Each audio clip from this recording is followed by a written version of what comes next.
ابھی جی وہ بحث ہو گئی ہے، ابھی 10 منٹ انہوں نے اسپیچ کر بھی لی ہوتی جی۔ جی اماد ازا اسپیکر صاحب بہت شکریہ۔ یہ ایک ایسا مسئلہ آج ہمارے سامنے ہے جس کی نوید پہلے پوری دنیا میں نہیں ملتی۔ 100 سال پہلے اسپینش فلو آیا تھا، میرے اپنے بزرگ جو تھے، دونوں پردادا اور پردادی، اس میں اپنی جان کھو بیٹھے تھے،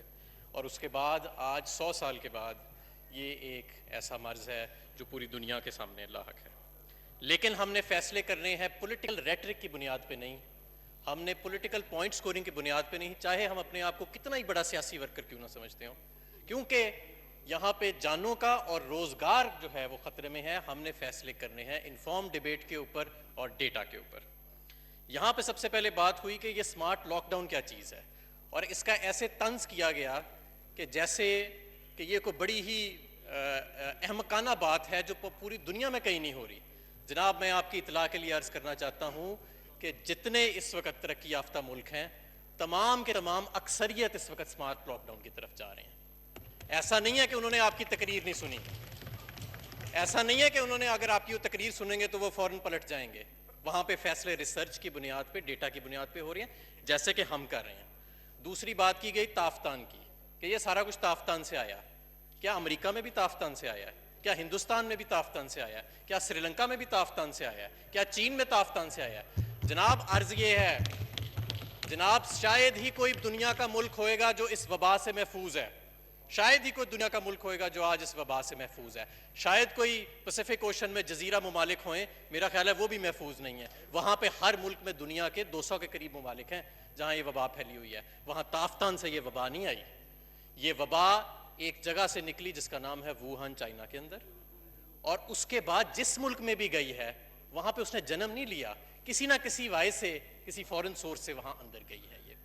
کہ کسی جگہ ایک تھا، کسی جگہ دوسرا تھا، لیکن بنیادی طور پہ آج پوری دنیا اس کی لپیٹ میں ہے۔ اس لیے اس ایشو کے اوپر پوائنٹ سکورنگ نہ کی جائے۔ یہاں پہ ایک اور بات ہوئی کہ لاک ڈاؤن جو ہے اس کو شاید ایسے شو کیا گیا کہ جیسے وہ اس کا واحد علاج یا علاج ہے۔ جناب ایسے نہیں ہے، لاک ڈاؤن اس کا علاج نہیں ہے، لاک ڈاؤن اس کی وبا کے پھیلنے کی رفتار کو کم کرتا ہے۔ اور کئی ممالک میں یہ بھی دیکھا گیا کہ جب لاک ڈاؤن کو اٹھایا گیا تو اس وبا میں دوبارہ پھیلاؤ آیا، تو اس لیے اس کو بطور، جیسے جرمنی میں دیکھ لیں، سنگاپور میں دیکھ لیں، جاپان میں دیکھ لیں، اس لیے یہ کوئی میڈیکل ایکسپرٹ یا کوئی سوشل سائنٹسٹ یہ نہیں آج کہہ سکتا کہ اتنی دیر کے لیے آپ لاک ڈاؤن رکھیں گے تو یہ وبا ختم ہو جائے گی۔ ہمارے ملک کا مسئلہ یہ ہے کہ یہاں 25% سے زیادہ لوگ غربت کی لکیر سے نیچے بیٹھے ہیں۔ ہمارے ملک کا یہ ایک المیہ ہے کہ گیلپ نے ایک سروے کیا پچھلے مہینے،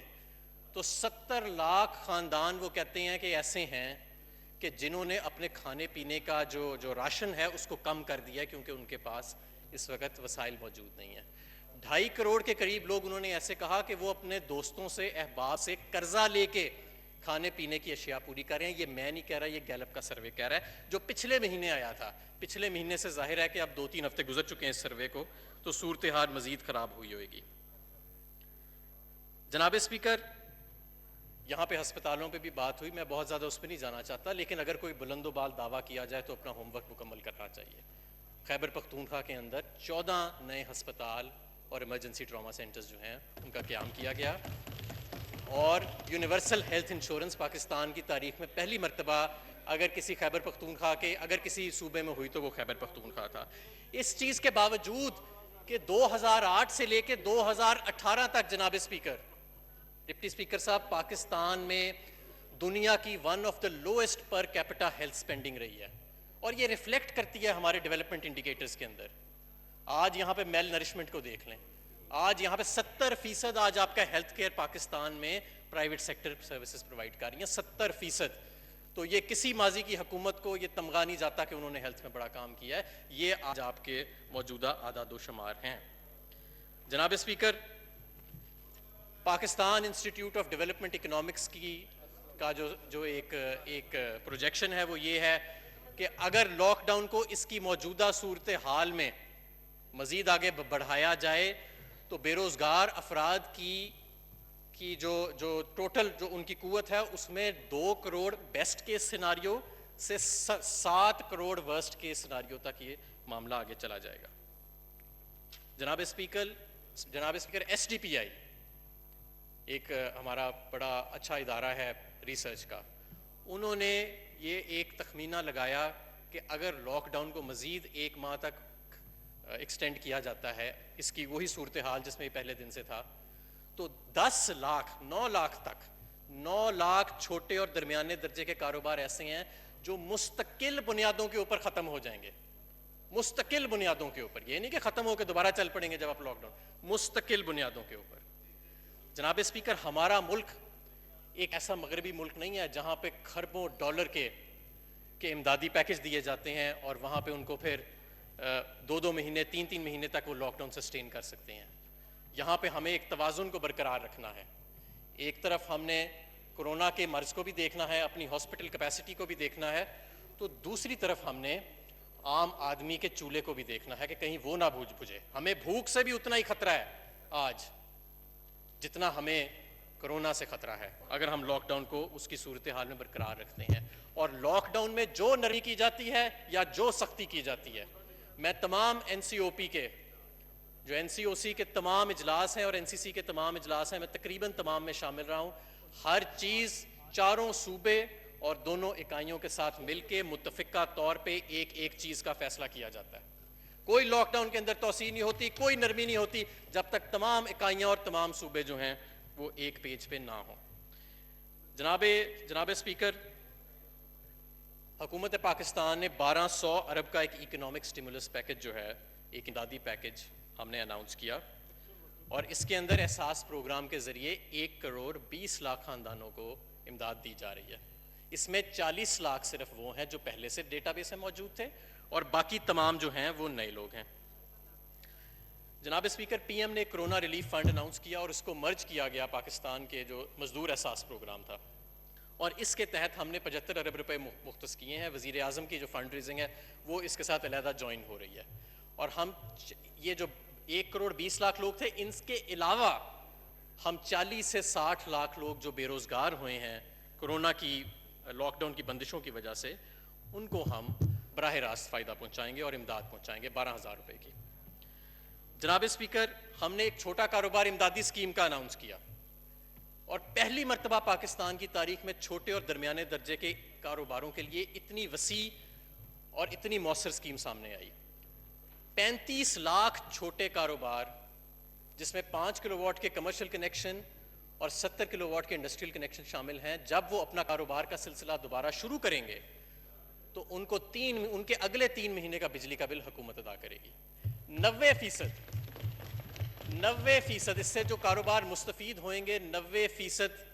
کمرشل کنیکشنز پورے پاکستان میں، اور 80% کے قریب صنعتی کنیکشنز جو ہیں وہ اس سے مستفید ہوئیں گے. اور میں سمجھتا ہوں کہ جب وہ اپنا کاروبار دوبارہ شروع کریں گے تو ان کو یہ ایک کیش انجیکشن جو ہے اس کا فائدہ ملے گا. یوٹیلیٹی سٹورز کارپوریشن، یہ ادارہ سکڑتا چلا جا رہا تھا. جناب اسپیکر، رمضان میں ہم نے اور کرونا کے پیش نظر 50 ارب روپے علیحدہ مختص کیے اس کے لیے، سبسڈی رمضان پیکج کی علیحدہ مختص کی، اور آج یوٹیلیٹی سٹورز کارپوریشن میں پچھلے رمضان کی بنسبت 10 گنا زیادہ مٹیریل سیل کرنے کے آج سٹاکس موجود ہیں، اور 8 سے 9 گنا سیل آلریڈی جو پہلے 15 دن گزر چکے ہیں رمضان کے، ان کے اندر ہو بھی چکی ہے.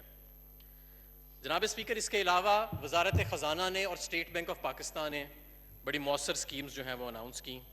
سب سے پہلے چھوٹے اور درمیانے درجے کے کاروبار کے لیے 40% حکومت پاکستان نے گارنٹی دی کہ اگر کوئی کمرشل بینک ان کو لینڈ کرتا ہے اور اس کو نقصان ہو جاتا ہے اس کے پرنسپل پہ، تو 40% حکومت پورا کرے گی. 30 ارب روپے اس کے لیے مختص کیے گئے. پھر اسٹیٹ بینک آف پاکستان کی ری فائنانس اسکیم آئی کہ جہاں پہ جو ادارے بند پڑے ہیں وہ اپنے مزدوروں کو سیلریز اور ویجز، یعنی کہ ان کی تنخواہیں جو ہیں وہ مسلسل دیتے رہیں، اور یہ اس کا جو شرح سود رکھی گئی وہ 3% کے قریب رکھی گئی. جناب اسپیکر، اس اسکیم کے لیے تقریباً 100 ارب روپے کی اپلیکیشنز موصول ہوئیں، جس میں سے 50% کے قریب اپلیکیشنز کو منظور کر کے پروسیس کر بھی دیا گیا ہے. اس کے علاوہ اسٹیٹ بینک کی پرنسپل ڈیفرل کی جو اسکیم ہے، یعنی کہ جن کاروباروں نے پرنسپل لیا ہوا تھا، قرضہ لیا ہوا تھا، اس کی ڈیفرل کے لیے چھوٹے جو ہمارے کنزیومرز ہیں بجلی کے، 300 یونٹ سے جو کم کنزیوم کرتے ہیں، 3 مہینے کے لیے ان کا بجلی کا بل جو ہے اس کو مؤخر کر دیا گیا۔ اس کے علاوہ جناب اسپیکر 100 ارب روپے کے پرانے سیلز ٹیکس کے ایریز ایف بی آر میں پڑے ہوئے تھے جو نان ایکسپورٹرز کے تھے، ایکسپورٹرز سے جن کا تعلق نہیں تھا ان کو، جس کے اندر ایکسپورٹرز کے ریفنڈز بھی شامل تھے، ڈیوٹی ڈرا بیکس بھی شامل تھا، اور ڈی ایل ٹی ایل بھی 10 سال پرانے، ان سب کو جناب اسپیکر موجودہ حکومت نے، پرانی حکومتوں کے واجبات کو موجودہ حکومت نے کلیئر کیا۔ جناب اسپیکر، ڈیزل کی قیمتوں کے اندر کمی لائی گئی، 42 روپے کے قریب ڈیزل کی قیمت اور تقریباً 27 سے 30 روپے کے قریب پیٹرول کی قیمت کے اندر کمی لائی گئی، اور اتنا ہوں کہ وقت کا تقاضا سمجھتے ہوئے فوری طور کے اوپر این سی او سی کو جو کانسٹیٹیوٹ کیا وزیر اعظم نے، چاروں صوبوں کو اور دونوں اکائیوں کو آن بورڈ لیا گیا اور فوری طور پہ فیصلہ سازی کی گئی۔ اس سے پورے پاکستان میں کسی جگہ پہ آپ کے اسینشل فوڈ آئٹمز کے، یعنی ضروری اشیاء کے، روزمرہ کی جو اشیاء ہیں اس میں کسی جگہ میں کمی نہیں آئی۔ پی پی ایز کی بات ہوئی کہ جی پی پی ایز یعنی کہ جو پرسنل پروٹیکشن اکوپمنٹ ہے وہ سپلائی نہیں کی جا رہی۔ جناب اسپیکر، میں آپ کو یہ بھی بتا دوں کہ اس وقت جو پی پی ایز کے نمبر سپلائی کیے گئے ہیں وہ این ڈی ایم اے کی ویب سائٹ کے اوپر موجود ہیں، سب جا کے دیکھ سکتے ہیں۔ اور کیونکہ ہمیں بیچ میں یہ محسوس ہو رہا تھا کہ صوبوں تک تو یہ پی پی ایز پہنچ رہے ہیں لیکن آگے ہسپتالوں تک نہیں دیے جا رہے، تو وفاقی حکومت نے براہ راست ہسپتالوں کو تمام صوبوں میں اور دونوں اکائیوں میں پی پی ایز کی فراہمی کو شروع کر دیا۔ جناب اسپیکر، یہ جو وبا ہے ہم نے اس کے ساتھ ایک حکمت کے ساتھ آگے لڑنا ہے، ہم نے نہ مایوسی پھیلانی ہے اس ملک میں، اور جو مایوسی پھیلا رہے ہیں انشاءاللہ تعالیٰ وہ خود مایوس ہوں گے۔ یہ ملک بڑے بڑے سانے برداشت کر چکا ہے، یہ ملک بڑے بڑے کرائسس برداشت کر چکا ہے، اور ہمیشہ جب ان کرائسس سے باہر نکلا ہے تو پہلے سے زیادہ مضبوط نکلا ہے۔ میں آپ کو دعوے سے کہہ سکتا ہوں، میرا یہ ایمان ہے کہ ہم اس کرائسس سے بھی باہر نکلیں گے اور انشاءاللہ تعالیٰ پہلے سے زیادہ مضبوط نکلیں گے، ایک نئے پاکستان کے ساتھ، ایک نئے عزم کے ساتھ باہر نکلیں گے۔ اگر کوئی اس ہاؤس میں یا اس ہاؤس سے باہر کوئی خوف کی فضا پھیلانا چاہتا ہے، کوئی مایوسی کی فضا پھیلانا چاہتا ہے تو انشاءاللہ تعالیٰ وہ مایوس ہوئے گا، وہ خود مایوس ہوئے گا۔ حکومت پاکستان نے یہ جو اقدامات اٹھائے، جن کی میں نے آپ کے سامنے صرف چند تفصیل بیان کی ہیں جو میرے شعبے سے تعلق رکھتی ہیں، جو این ڈی ایم اے نے کام کیا ہے، جو وزارت صحت نے کام کیا ہے، اس کے باوجود کہ صحت جو ہے وہ ایک ڈیوالوڈ سبجیکٹ ہے، اس کے باوجود وفاق نے اپنی ذمہ داریوں سے پیچھے نہیں ہٹے، اس کی تاریخ نہیں ملتی۔ ہندوستان میں دیکھیں کیا مس مینجمنٹ ہو رہی ہے، ہندوستان میں ذرا جا کے دیکھیں کہ اداریے کس طرح لکھے جا رہے ہیں ہندوستان میں، کہ کس طرح کا کیوس وہاں کے اوپر لگایا گیا، کیونکہ حکومت نے وہاں حکمت سے کام نہیں لیا۔ کبھی پورا ایک دم اکٹھے بند کر دیا، لاکھوں لوگ سڑکوں پہ نکل آئے، کبھی کچھ کیا، کبھی ریورسل کیا، کبھی کچھ کیا، لیکن ہم نے ڈیٹا کی بنیاد کے اوپر ہم جو فیصلے کر رہے ہیں، اور میں سمجھتا ہوں کہ اس کا ایک اچھا اثر جو ہے وہ انشاءاللہ تعالیٰ پاکستان میں آئے گا۔ یہ وبا جو ہے یہ بڑھ رہی ہے اور یہ بڑھے گی آنے والے دنوں میں بھی، لاک ڈاؤن کے باوجود بھی بڑھے گی، لیکن ہم اگر اپنے غریب لوگوں کے روزگار کو سامنے مد نظر رکھیں گے، اگر ہم حکمت سے فیصلے کریں گے، اگر ہم خوف کی بنیاد پہ یا مایوسی پھیلانے کی بنیاد پہ یا پولیٹیکل ریٹرک کی بنیاد پہ فیصلے نہیں کریں گے، تو انشاءاللہ تعالیٰ ہم اس وبا سے بھی باہر نکلیں گے، اور انشاءاللہ تعالیٰ پاکستان جو ہے وہ جس طرح پہلے مختلف کرائسس سے باہر نکلا ہے، اس کرائسس سے بھی ہم انشاءاللہ تعالیٰ اچھے طریقے سے باہر نکلیں گے۔ بہت جی جناب